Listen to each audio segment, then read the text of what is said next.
This video is 100% inspired by my fellow YouTuber and contemporary, JJ McCullough.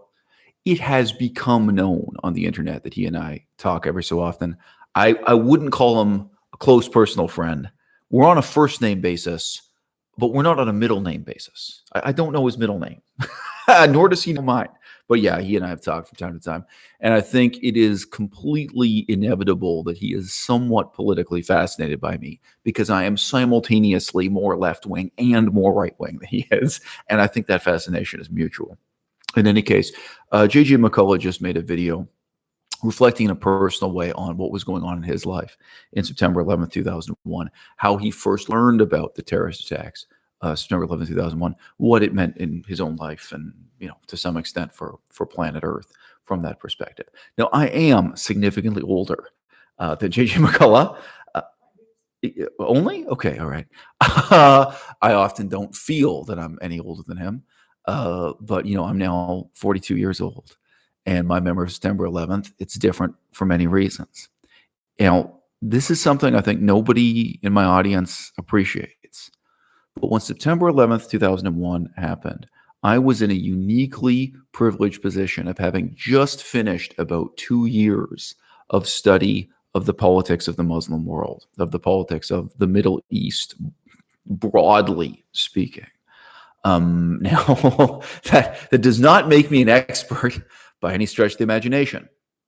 But compared to the average white English-speaking Canadian, I was in the tiny minority of people who really knew the names of and knew the intellectual history of the leading terrorists of that period of time. I knew the different factions those terrorists were divided up into and what had been happening in, say, the 20 or 30 years leading up to September 11, 2001. I had read the Quran in English. I had read the Hadith in English. I had read the history of what's called Islamic jurisprudence. I had really read and thought about and written essays about and written exams about the relationship between religion and politics in the Muslim world. And I'd spent a long time talking personally to one unique professor. And we did have something of a personal relationship. You can still look him up on the internet today. First name Ramin, last name Jahan Beglu. Now, say this about my relationship with him. He had talked to me about his divorce, that he was very broken at that time. I mean, he was not at peace with it. He was not attached. He talked to me about his personal life. He talked to me about the political struggles within the university department that defined his life. He never really spoke to me about his political relationship with Iran, but I got to see demonstrated right in front of my eyes just how visceral for him his position was within the Islamic political world. I got to see how he was when he was facing off with people who were more secular than he was, and with people who were more Muslim than he was, people who were more Westernizing than he was, people who embraced basically assimilating into Western culture, and people who were opposed to that, people who, wanted them to take their own path. And, I first unconsciously and then quite consciously and cerebrally considered the possibility of devoting my life to the study of Muslim politics and to being a kind of lobbyist, if you like, for the future of Islam within Canada and to affect the politics of the Muslim world. Now, I say that intentionally, say that quite precisely, that it was first an option I was considering without really being aware that I was considering it. And then it started to become something I thought about cerebrally, intentionally. Now, as soon as I was really thinking about it intentionally, I rejected the option. It became absurd. The difference I could make being involved in the politics of the Muslim world, again, whether you think of that as the Middle East or Indonesia, I mean, the Muslim world is this huge, strangely shaped part of the world. It includes the Philippines, it includes North Africa, but to get involved in politics of that kind, rather than the politics of Canada's own Indigenous people, for example, there was no comparison. I would have preferred to devote my life and my time, my energy, and even my linguistic study, my study of languages, to the Cree, the Ojibwe, the Inuit, you name it, any of the Indigenous groups we have in Canada. And in that theater, every intellectual really mattered. Everyone made a big difference. It's just one more, brilliant mind devotes their life to learning the Inuit language and being involved in Inuit politics. It's one of our native peoples. That really matters to them. It really, really matters to you as the person doing the work. And it's really going to matter to the future of politics in Canada. If you think about your future as politics in Canada. Now, hashtag spoilers, the ultimate conclusion I came to with a great deal of agony and agonizing was that I had to get the hell out of Canada, that I had to leave Canada behind forever. And in many ways, I did. But at that stage in my life, when September 11th, 2001 came around, the main thing I have to emphasize to you is I was in this tiny minority of people after about 2 years of study with Professor Ramin Jahanbegloo, who was basically the only guy at the University of Toronto at that time who really cared about the politics of the Muslim world. And he was really kind of rebelling against the other professors in the Department of Political Science, in that he was really seriously trying to engage students in the study of and discussion of the politics of the Muslim world. And, it'd be so easy for me to tell this story while, deleting my own subjective misery from it. It was a tremendously bleak, tremendously sorrowful time in my life. And for that professor, it was a tremendously bleak and sorrowful time in his life also. Why did he latch on to me? Why did he spend so much time with me one-on-one? Like I said, we became friends to some extent. There were no other intellectuals in the university. I was this teenage kid. I was a normal age undergraduate student. But he said to me openly, he said, look, the other professors here, they don't care about politics. They don't care about history. He would always say, they don't care about the history of ideas. That was his way of talking. That was his idiom. I don't use that term, but he clung to me as a fellow intellectual. And I was emotionally very broken up, very broken down at that time.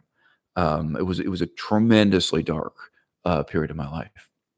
And by the way, my engagement with the politics and history and philosophy of the Muslim world, that was a kind of uplifting diversion.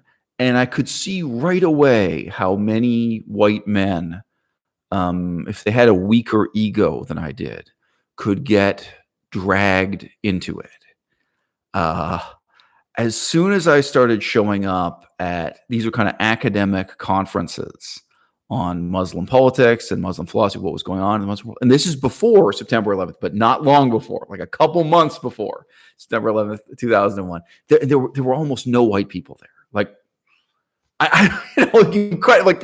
almost everyone would be an immigrant from somewhere in the Muslim world, and boy, a lot of good-looking women were interested in me. Those guys. Oh yeah. I mean, in case you think it's only guys who study Cambodia or Vietnam or Japan who get laid. Woo, right away. There were a lot of women. And what they're looking for is a guy who's just nominally Muslim. Someone who is just Muslim enough to satisfy their parents, but who is a completely liberated modern intellectual in every other way.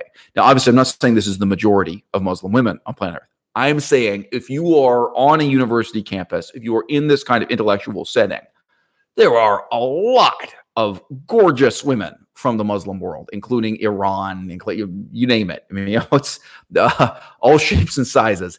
And they are really looking for a guy who fits my approximate description. And they are assuming, partly just based on the physiognomy of my face, they are assuming that I am someone who will satisfy that requirement of being just Muslim enough to shut up their parents and grandparents if they get married to me.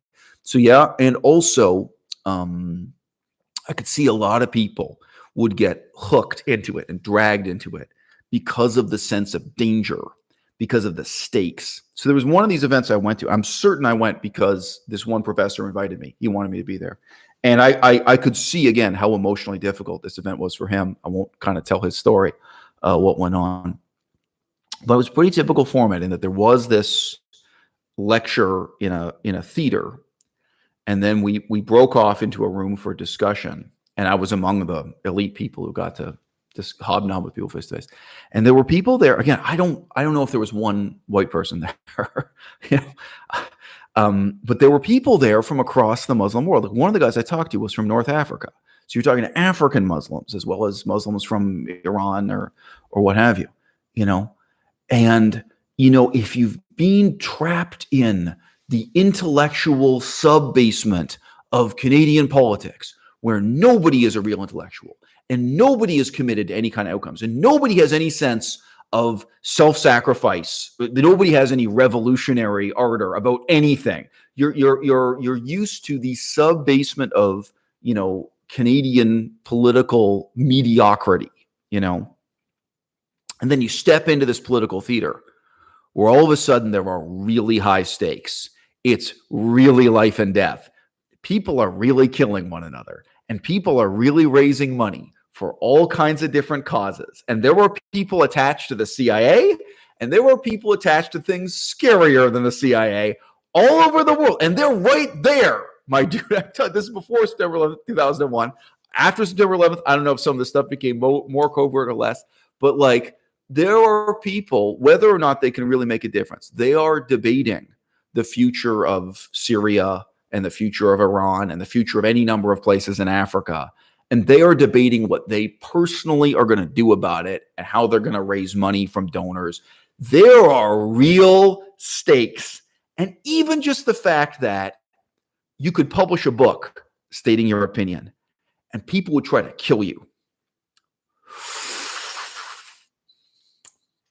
If you're used to the dead-end doldrums of Canadian politics, let me tell you, that's like washing your mouth out with Listerine. Whoa! Oh, now I'm in a theater. People are getting killed for what they believe in. People are making decisions that have consequences. Politics has stakes again. And this was before September 11th, 2001. So I felt that, and I understood that. And, you know, I was ignorant. I was a very young man. Of course, I was ignorant. But I was brilliant, and everyone picked up on the fact that I was a brilliant young man. Even the questions I asked from the audience at these events, you know what I mean? People were like, whoa, who's this guy? This guy knows what's up, you know what I mean? And again, I'd done the reading. You know, I'd read some history of the Muslim world, and I read the Quran and the Hadith, and I had some, you know, I not remotely an expert, but compared to any white person born and raised in Canada, was this tiny minority of people who knew what was going on. You know what I mean? But I had the self-discipline, and I was self-critical enough, you know, to look down that hallway and see where that leads. And I understood the ego trip. I understood the appeal of it. And to close the book cover, to close that door and be like, no. And so the day September 11th, 2001 came around. You know, when you're young, 1 year feels like a long time. 6 months feels like a long time. You know, all that stuff felt old to me. That was old news. I already knew about politics in the Muslim world. I already knew about the history of terrorism. And, you know, just to give an example, I knew all about the difference between Sunni Islam and Shia Islam and the wars between them, and how U.S. foreign policy had been involved, and how British foreign policy and French foreign policy had been involved with the Sykes-Picot line and issues concerning Syria and Iran that still go on to this day.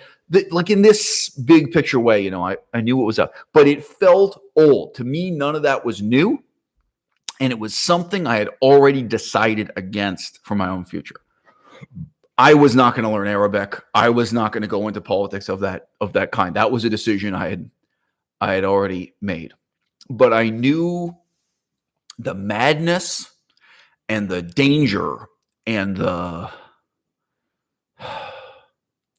that indescribably appealing sense that the decisions you make will have consequences for generations to come. I knew that world, the politics of the Islamic world, that was that high stakes game that every other avenue within the halls of the university, sorry to mix metaphors, but every other avenue that the university presented me, it lacked that high stakes quality. You know, at that time, then as now, I loved the philosophy of ancient Rome, of ancient Greece, really Athens more than Rome, to be honest with you. But, you know, sure, Aristotle, fascinating, Thucydides, fascinating, you know, Herodotus, whatever, all kinds of stuff. You know, but I mean, if you choose to devote your life to the study of ancient Greece and ancient Rome, where are the stakes? Where is the danger? Where is the consequence? Where's the risk? And how can you change the world through that kind of study? You know, now of course, you know, if I were talking to a younger person today who asked, I do have answers to that. You can change the world by learning ancient Greek or Latin, and more. You can. But wow, when you stepped into that world of politics, of politics of the Muslim world, and right up to September 11th, 2001, everyone was ignoring it. Like everyone was ignoring it except me and my one professor, Ramin Shanbeg. I don't think he had a single other student. Okay, I don't think he had a single other student who wasn't born Muslim who was interested. And of course, most of the students who were born Muslim, they also weren't interested. But there were a few Muslim students, born and raised Muslim, who had some level of interest. So I had just flown to Washington, D.C. and back alone. So as mentioned, I'm a very young man in September 11th, 2001. I had just been in Washington, D.C. I wish I could say I flew back on September 10th, but from memory, I think it was actually September 9th I flew back. It's possible it was September 10th, but it was just before. So I believe the flight was on the 9th, but then, you know, I don't know. I think I was just kind of really tired for a day because of when the flight, you know, that is, you kind of lose a day in and out of airports. So it felt like it was the very next day. That's, but I believe I flew on the 9th, and then the 11th happened. And, you know, I was shaving, and my father was, so it's also very unusual that I traveled alone. It's not worth getting into what, but, you know, I had just been in Washington, D.C., and I had visited the Pentagon. I went and visited the Pentagon. Oh, yeah. I had been standing right there looking at the Pentagon. And when I first got back, you know, my parents said, "Oh, what did you think of DC?"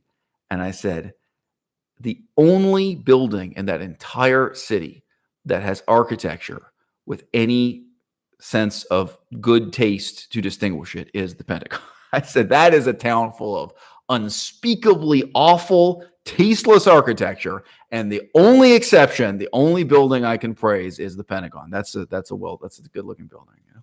So yeah. If you know something about architecture, and if you've traveled in Europe or Asia, I'm sorry, but the Congress building is unspeakably ugly, poorly made building. But the Pentagon, that really held up, you know.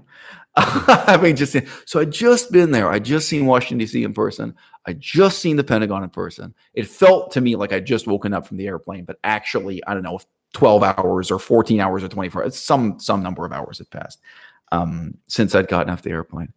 And I was shaving there in front of the shaving mirror. And my father came in and he said to me, a plane crashed into, you know, the World Trade Center building in New York City. And I laughed, and my first reaction was to say, I told them not to put a tower there. You remember? We were talking about this 20 years ago. I just started doing this bit with him. I just started like acting out this comedy scene as if I were this old man who, at the time that the tower was being constructed, I had said, it's only a matter of time if you put a tower there before an airplane goes into it. At that moment, I had no idea it was a terrorist attack. Like at that moment, the first plane hit, you know, the assumption was this was just an error, that this was an accident, that this was, you know, a flight path error or a technical error or a computer error, that something had caused this as an accident. And I stood there, you know, laughing at the absurdity of, you know, an aircraft collision right in the middle of New York City. I mean, it is absurd, but if in that moment you think it is human incompetence or an urban planning error or something of the kind, you know, that might be how you react to it. Anyway, so again, my father is now deceased. This is a relatively happy memory. And it's a long time ago now. I did have a formal education in comedy, doing comedy. And I may now get back to it in my old age. I may now return to doing stand-up comedy or something, but I'd done sketch comedy and stand-up comedy a little bit and stuff. And I'd written comedy. So I really responded to this at that moment as an opportunity to have a laugh at the absurdity of it all. Now, within 20 or 30 minutes of that, I think, the theory was starting to become prevalent on the TV news that this was not an accident, that this was not, this was not merely due to a computer error or, some kind of navigation error or planning error. This wasn't due to incompetence of air traffic control or something, but that this had been done intentionally.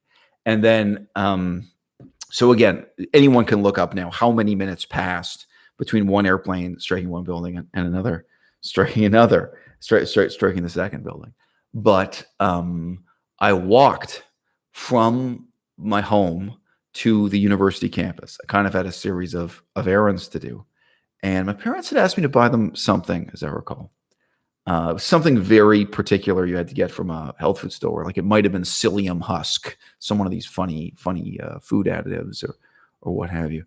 And I remember as I was walking down the street, you could tell who had heard the news and who had not, no matter which age group the people were of the people you saw on the street. So again, I'm going through normal streets in Toronto and then into the university. University of Toronto is very much integrated into the city. So there are normal pedestrians there too. Not everyone's university student. But whether you're talking about someone 60 years old, 50 years old, or like teenagers attached to the university, the people who knew the way they were looking down at the ground, the way they were talking to one another, they were so downcast. And, this sense of suddenly being made small by the enormity of political events in the world was evident even in the hunching of their shoulders, right? But then as you went, I remember there were two people I passed, and two people, there's more than two, but there's two in particular I remember. And they were talking in this upbeat way about their love lives, about who was dating who, or, how Kevin and Stacy were doing together, something like this. And you can just tell, you walk past and like, they don't know yet. I mean, they left the house and had to walk in the park or something before this happened. Because it had just happened. This was during the time when the first plane had hit and the second plane hadn't hit yet. I finished shaving and went out the door. So it was during these moments probably that the second plane went into the second tower. And at that time, so I really disliked this element of Canadian culture. Flat screen TVs were still very expensive. And there was this horrible building in the middle of University of Toronto campus. And they tried to make it less horrible by adding huge TV screens playing the news at all times. Just as I recall, just a few days before, maybe it was a few months before, but not very long before September 11th, they'd added these horrible giant screens. And I remember thinking, talk about bad architecture. You've taken this awful interior space and you've made it worse by adding noise pollution and air pollution. And I think there's never been another day in the history of the university where people were sitting on the floor watching the TV, in the middle of that. There were no benches. It was a sterile, concrete, windowless hall. People were so blown over by it. And you saw, I mean, again, I was just walking past this. There were people who were kind of happy and walking, enjoying their day. And they came in the doors and they'd react, oh, what? Why are people sitting on the floor? What's on the, oh. And then, they also might sit on the floor. They might lean against the, what? You saw people at each stage of recognition. And I hope none of these people now get on and make a YouTube video about me. But, so I had to do a number of things on the campus. And then I went up to this health food store. And I was smiling. I'll tell you in just a moment while I was as I was observing all this, I was really smiling. And when I got to the health food store, I said to them, they were really schlumpy hippies. They were stereotypical hippies, two white people who looked and dressed like a stereotypical hippie working in this health food store. And I forget, I was buying psyllium husk or whatever I was buying. I had to get some things. And I said, tell me, have you heard the news? and they were sitting there slumped over. And their situation was they had actually been listening to the radio continuously. And when I came in, they turned it down. Like, I guess they're, when customers come in, they turn the radio down, And I said, did you hear an airplane went in the tower? And they said, yeah, we've been sitting listening to the radio continuously. A second plane just went into the second tower. So I heard about that when I was out of the house this way. So why was I smiling? I was smiling the whole way, the whole walk. It was not certain at that moment that it was terrorism. Once the second plane hit, then obviously people started really committing to the assumption that this was a terrorist attack. It wasn't clear yet that it was terrorism, and then it wasn't clear that it was Muslim terrorism. It could have been some other kind of terrorist, some other kind of attack. But I felt and I knew that now the whole world was going to be dragged out of the doldrums of this self-centered, self-indulgent, myopic world of politics that we had been in since the end of the Soviet Union. That this period of fundamental intellectual laziness was coming to an end, that we were going to be returned, whether we liked it or not, to a world where, political decisions really mattered. I was like, oh, that's it. We've been dreaming ever since the fall of the Berlin Wall, or ever since the end of the hostility and threat of nuclear war from the Soviet Union. We've been floating on this cloud above the world. And now someone has reached up to grab that cloud and pull it back down to earth and say, no, the wicked ways of the world are not done with you yet. And all of the things that were being discussed on the news at that time. So I still feel this way when I listen to the radio or television talking about Chinese politics all the time. It's like nobody can pronounce the name of Xi Jinping, like the leader of China. They can't pronounce the name of the cities in China. They obviously know nothing about China. But at that time, all of the things they were struggling to pronounce and struggling to explain from the Muslim world, I knew those words. I didn't speak Arabic, but it is when you do university level study, you learn key terms, you learn the names of places and historically significant figures, political leaders. And again, I understood already the distinction between Sunni and Shiite and all this stuff, So I was in this position where I was hearing the radio announcers struggling to articulate unfamiliar words and concepts. And I already had a real depth of knowledge and familiarity with them. And again, I felt that, I remember talking to that same professor about it, talking to Professor Jahan Beglu about it. And I was like, oh, well, you used to be the representative of the most unpopular and most marginal area of study here at the university. And all of a sudden you're on center stage. All of a sudden everyone admits this is the most important, most consequential, most high risk area of study in politics. But I'd already made my decision.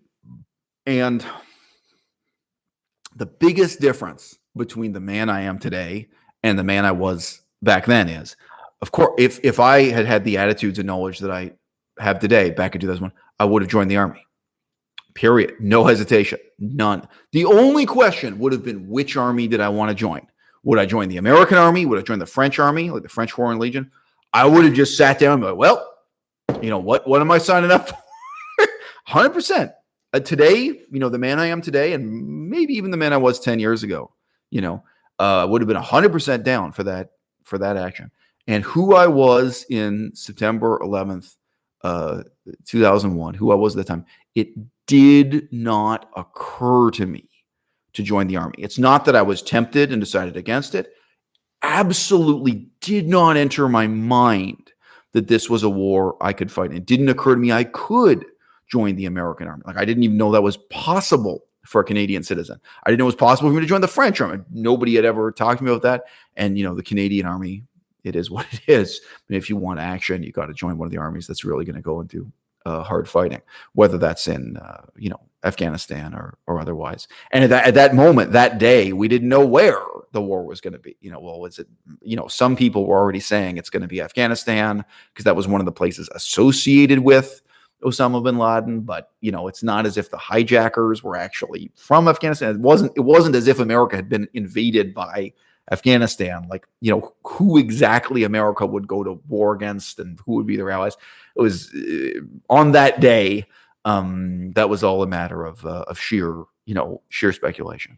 But it was a very, very dark time in my life. I mean, the whole year, 2001, 2002, thereabouts. I felt that my place in the world was to be an intellectual.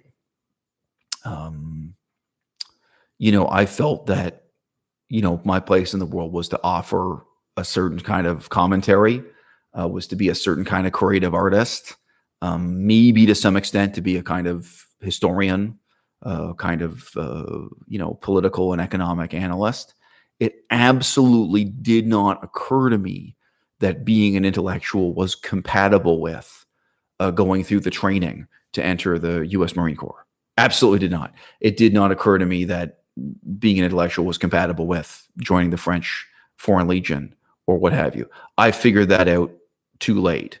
I figured out that the type of compromise you have to make right here at the University of Victoria, the kind of toadying you have to engage in, the kind of self-abnegation you have to engage in just to be in a normal master's degree program, PhD program, just to get along, even at the undergraduate level, in a third-rate Canadian university. That is what's incompatible with being an intellectual. That actually it's the traditional academic path that I would never be able to compromise with, that I would have been much better off joining the Army.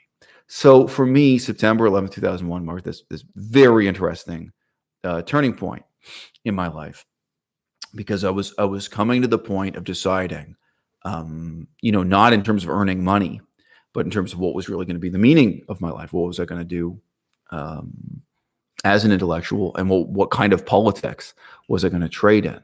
There seemed to me at that time to only be two paths open in front of me. And by the way, so I've got to say, this is related to veganism and vegetarianism.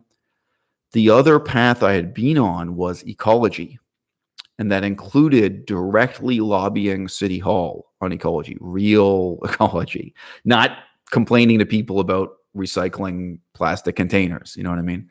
So I'd also really looked at and thought about ecological politics as my path forward. And,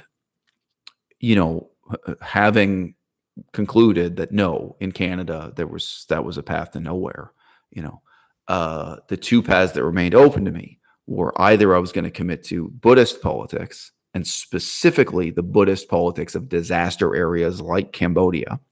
Cambodia was not the only option, but Cambodia is the easy one for me to say. Cambodia was obviously a post-war, barely even post-war at that time, but a war-torn, poverty-stricken, bomb crater-filled disaster area. So when I say Buddhist politics, again, you can see there's the same sense of the high stakes of politics in the Muslim world, politics in the developing world, politics of poverty, war, consequences. Okay, either it's going to be that path, or it's going to be First Nations politics, politics of the Cree, the Ojibwe, the Mohawk, the Dene, Inuit, you name it. Those were really the only two paths I felt were open to me and were worth pursuing, that were fit for a human being, given my circumstances. At that time, it absolutely did not occur to me to become a lawyer, for example. I rejected that. I did consider, and I did go to the training sessions, I did consider becoming a police officer. I've mentioned that before, that I actually went to some of the training days and talked to the police about what it would take to be a police officer. But I only thought of that as a temporary expedient, that I might be a cop for 1 or 2 years, then move on to Cambodia or what have you. I did consider, you guys probably know about this, I tried to go into becoming a pharmacist and a few other jobs like that. But you see, I could imagine being a pharmacist and being an intellectual trying to make the world a better place, this path of having a meaningful life. Those seemed compatible to me. And it absolutely did not occur to me that I could join the Army and I could be a part of this history directly, and that I could still be an intellectual. I'd never met anyone who thought that way, or who had that kind of experience. you know, I was smiling and laughing all day, and everyone else around me was terrified. My own mother was terrified. My own father was terrified. Like, not the TV broadcasters, they were more professional. The voices on the radio, you could hear they were terrified. And there were the most pitiful call-in shows. I'll never forget the voice of some redneck, some guy who called in saying, I don't understand why these people want to kill us. Wasn't it just a short time ago I saw on the news we were giving them blankets and things when they had an earthquake? Like people were calling in this bereaved, stunned state. Everyone around me was terrified because they were suddenly dealing with a political landscape that was totally unfamiliar to them. And for me, even though I just had about 2 years of education, 2 years is a long time when you're young. When you're young, it's a big percentage of your whole life. I had about 2 years of experience with politics of the Muslim world. To me, it was a landscape I was totally familiar with. I was totally comfortable with. What I had been uncomfortable with was the extent to which the American empire was sleepwalking through these issues, the extent to which people had remained totally ignorant of the real consequences of and the real stakes of what America had been doing in Iraq, in Iran, in the greater Israel region, what Israel and its neighbors, however you want to put that area, that actually America had been making tremendously high stakes decisions in a way that had absolutely no democratic transparency and accountability, and where the journalists were not in any way interested, so on and so forth. I already knew who Osama bin Laden was. For most people, I mean, J.J. McCullough just said, J.J. McCullough in his video, he refers to Osama bin Laden as a shadowy and unknown figure. At that, not to me, right? I knew who that was. I already knew the history of that dude and his terrorist movement and how it connects to Saudi Arabia and how it connects to Yemen. And you know what I mean? I was already familiar with that. So, I mean, that's such a strange moment in life. There will never be a moment in my life where what I know about Myanmar suddenly matters to my mother and my father and all the kind of mediocre minds around me who are otherwise indifferent to politics. Like, oh, well, I've put in this time and effort studying the politics of Myanmar, and it's never going to matter to you. It's never going to be real to you in the way it's real to me. You're never going to weep over the politics of Myanmar in the way that I do, and that's awful. So I said in the video recently, I see my role as an intellectual as being like an Elvis impersonator, living in a country where nobody else knows who Elvis is. Well, this gives you a bit of a deeper sense of it. What Cambodia means to me, what I know about the history, including the current politics of Cambodia. It's never going to matter to anyone else. They're never going to care about it the way I do. What I know about a place like Laos, there are all these things. Well, I had been studying what seemed like, the most remote and obscure thing in politics at that time. People had not heard of Yemen. People, really, at that time, most people did not know Afghanistan. They couldn't find it on a map, or they really had never heard of it. If obviously economically, it was a place of no significance. I know some of you watching this may say, "Oh, come on, that's nonsense," because there had been this war in Afghanistan in the 1970s, and you can, well, yeah, you know that now. But I'm just saying, back in 2001. Most people, that they regarded this as the most trivial, the most obscure. Nobody knew, nobody cared, and there was no internet. I mean, between 1997 and 2001, you had the first blossoming of the internet. But most people, if they wanted to know about Afghanistan, they would have to walk to their library and take an encyclopedia off the bookshelf and leaf through and look it up. And what they would find in that encyclopedia wouldn't be worth knowing. It wouldn't tell you any of these, shocking, disturbing political, religious, and cultural facts that are what really mattered, what people really needed to learn, in 2001. So, Myanmar is never going to matter to you and you and you and the people around me in the way it matters to me. The politics of Thailand.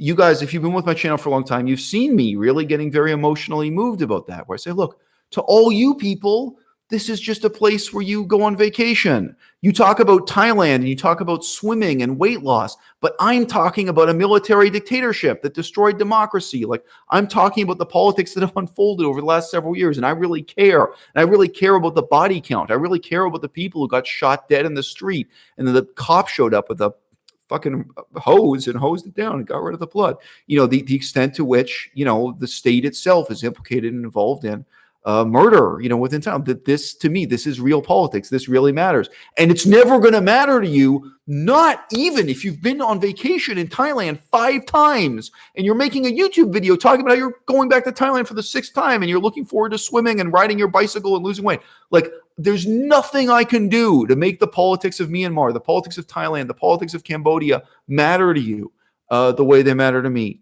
And September 11th, 2001, I was grinning ear to ear. I was smiling and laughing the whole day because it seemed like suddenly, for just one day, all of the people who live these lives sleepwalking, who really live a life that has more in common with a dream than it was with reality. For just one day, they woke up and they lived in the same world that I do. A world of massacres, a world of unspeakable political violence that is going on at all times, whether we call it peace or war. A world in which each of us makes moral decisions that have real consequences, even if the decision you're making is just to sit on your ass and play video games instead of getting up and trying to change something on planet Earth. All right? All the evils that unfold on this planet, whether we call them religious, whether we call them cultural, or whether we call them political, all those evils are made possible not just by the actions, not just by the decisions of a small number of evil men, but the decisions made by millions of us to indulge our own selfish, short-term, fatuous indifference. It's our decision to sit by and do nothing. And in the last 20 years, I've gotten to see how September 11th, 2001 briefly sounded an alarm, rang a bell that roused the whole world, that woke everybody up. And then slowly, gradually, everyone got in their pajamas and went back to sleep.